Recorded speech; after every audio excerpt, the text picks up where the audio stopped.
안녕하십니까, 박민수 쌤사입니다. 오늘은 지금 한참 핫한 코인 관련된 이야기를 좀 하려고 하는데, 코인에 대한 세금 이야기가 아니라 항상 말씀드렸던 해외 금융계좌 신고 대상인지 아닌지 이 부분에 대해서 이제 좀 설명드리려고 합니다. 코인도 해외 거래소를 이용해서 거래를 하게 되면 금액이 5억을 넘어가면 해외 금융계좌 신고 대상이 됩니다. 근데 이제 물어보시는 것 중에 가상자산 거래소가 아니라 가상자산 지갑 사업자를 통해서 지갑을 만든 것도 해외금융 계좌 신고 대상이냐, 이렇게 문의하신 분이 있거든요. 그리고 실제로 이제 신고를 해드린 분도 있긴 한데, 이제 표현이 뭐가 다르냐면, 가상자산 거래소를 통한 거는 우리나라의 뭐 업비트 이런 것처럼 뭐 바이낸스라든가 이런 해외 거래소에서 실제적으로 코인을 거래하는 걸 이야기하는 거고요.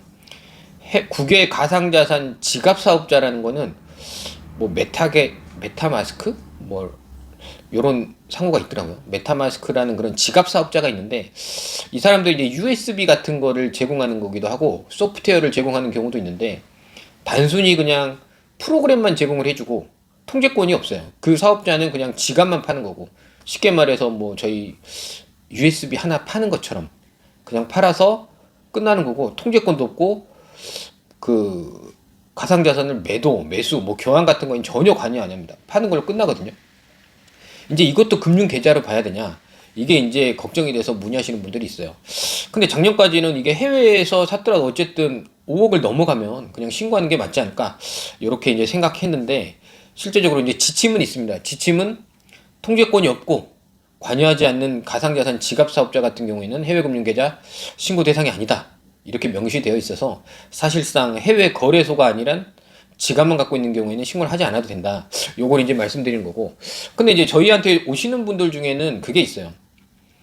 신고 대상이 아닌 건 아는데 이제 나중에 이 가상자산 지갑에서 내가 코인을 꺼내 가지고 뭐 부동산을 산다든가 뭘 취득한다든가 이제 엑시트를 해서 현금화를 시키겠다, 이런 분들이 있거든요.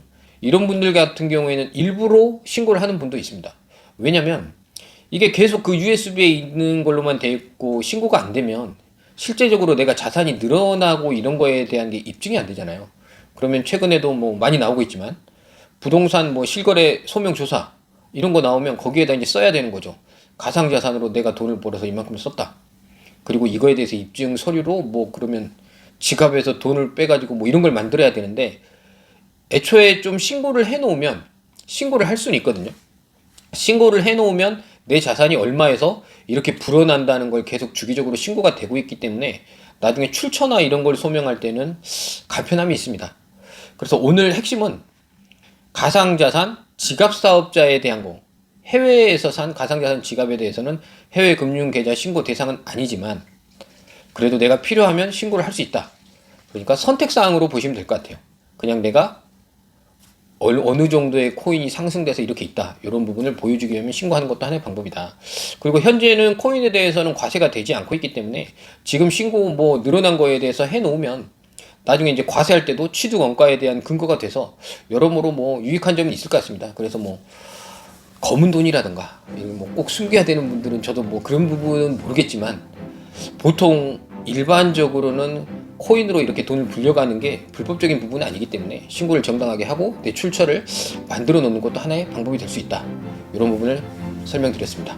감사합니다.